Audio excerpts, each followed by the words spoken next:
we can have our windows open. Yeah. Because we can't in the summer. Yeah, you're not opening them now, though, are you? What do you mean?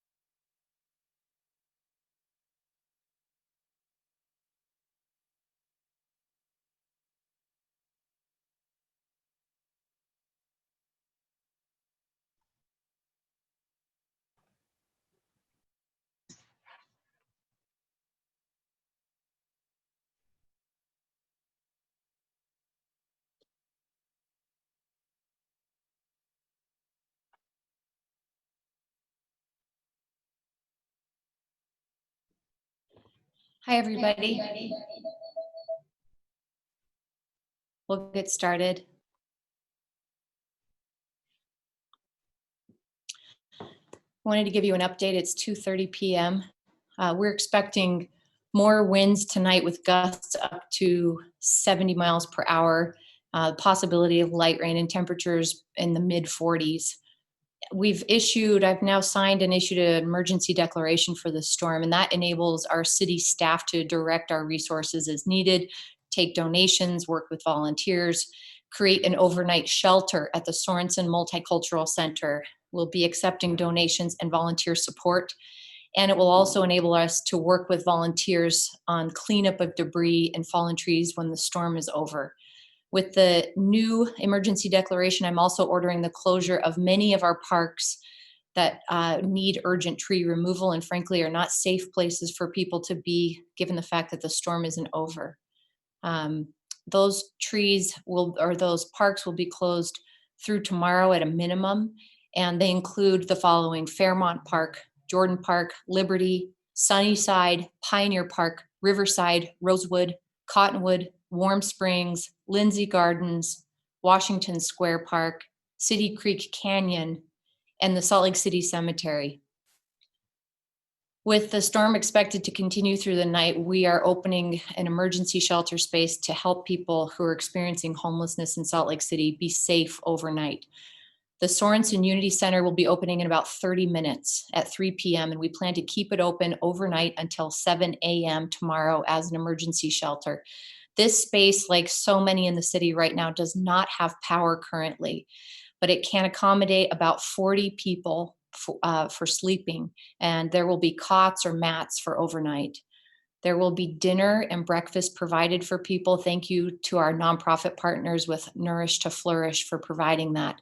And city volunteers, perhaps with other community partners, will be driving through the city using city vehicles and other partner vehicles to transport people from where they are to Sorensen Unity Center if they'd like to come.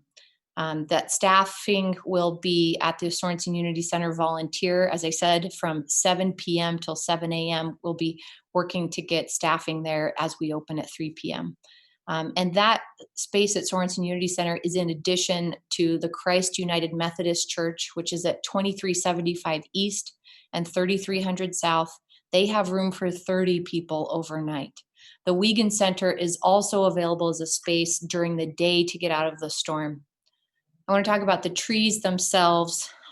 We have anticipated at least hundreds, if not more than 1,000 trees that have been downed at this point or badly damaged. For residents who have trees down, know that city forestry right now is going through and they're doing sweeps of the streets. We need to be able to open up our infrastructure. They're working right now with just those most urgent road blockage trees. There are some trees that have fallen onto vehicles and they're working to remove those. We are not yet prepared for people to haul branches or debris out into the roads for pickup yet. We will let you know. We will work through the media and push out that information as soon as it becomes available when we have the capacity to process all of the other trees that have come down. Residents or businesses can report those fallen trees on the Salt Lake City mobile app, or through a new damage assessment form that the county's helped us create, and it's live right now on the front page of slc.gov. So residents and businesses, please let us know where those trees are that are down. We have to also make sure that those trees that are down in the public right of way are not blocking fire hydrants or our storm drains, although we aren't anticipating a large amount of rain. Regarding power, we know Rocky Mountain Power is hard at work right now throughout the city, but this is an extended outage and residents might anticipate not having power until tomorrow at the earliest. It really depends on how the storm goes overnight. If your power is out, please report it to Rocky Mountain Power. This helps them to know the scope of the issue, which we understand they're still getting their arms around. If there is a downed property power line on your property, do not even go close to it.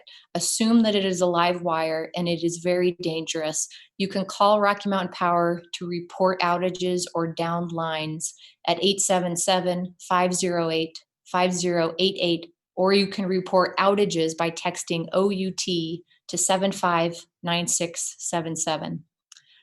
With the weather reports indicating that the winds may continue overnight, there's still a significant risk to life and property, and residents are encouraged to stay vigilant, stay home as much as possible, and please stay off the streets as much as you can. This is not a time to go out and assess the damage and check things out in your local park. Please give the power providers and our city crews the space that they need and keep yourself safe.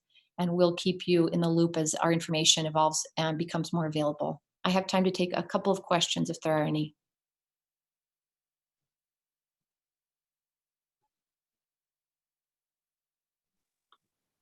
Hi, this is Laura from KRCL 90.9. Can you hear us? Laura, if you're talking, I can't hear you. Yes, I am talking. Not sure why. Okay. Now, So here's my question. The quick email said updating emergency status. I take it that's updating from the pandemic emergency status, or was there a previous information sent out? Just curious about any info we may have missed. this is a new emergency declaration that I signed today. We are working as though this will be FEMA eligible. We don't know yet. We need to operate so as to be eligible for those reimbursement dollars if they do become available. Has that been posted on your newsroom or anything like that yet? Yes. Or it is right now. I was going to say, because I haven't seen it. People are nodding at me. Any handle on injuries, casualties, etc.? No, I know that our 911 has been working extraordinary amounts of call volume right now, and throughout the day. I don't have any reports for you right now on hopefully not any casualties or any injuries from the storm. We'll try to get back with you at our next update on that. Mayor, this is Ross Terrell from KUER. Was there any outreach provided to people who were unsheltered ahead of the storm, since forecasts kind of showed it moving in? What was done last night and leading into today? Salt Lake City has been operating a on-street outreach program with Volunteers of America over the last 18 or 20 months or so. I haven't had personal conversations just yet with our VOA team, but I know David Litback on behalf of the city and Michelle Hoon, who run those relationships and homeless service conversations, are in touch with those folks. And we'd be happy to get back with you at our next update on what the service provider outreach has been in the last 24 hours. Yeah, and I know it's early and that the trees are obviously down. Is there any early reports of damage to buildings or an estimate of how much that may cost? No, none yet. Mayor, has Salt Lake City ever seen anything like this that you can remember?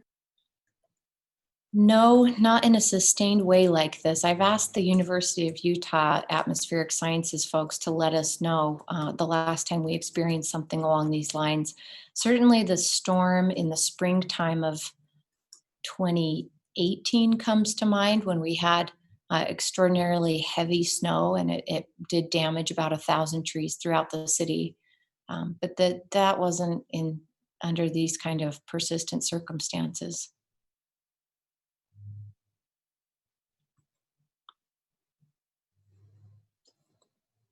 tornado was, Laura's asking, was it 1999? I think. Our urban forester has remarked that these are tornado circumstances, but instead of it being in the path of a tornado, it is everywhere throughout the city. So tornado-like situation, the destruction isn't over, and we're concerned that the winds that we've been enduring since very early this morning that have loosened some trees that haven't yet come undone could be impacted with the increase in the winds that's projected for later this evening, which is part of the reason that we've closed so many of the parks that have extensive damage. Anything else?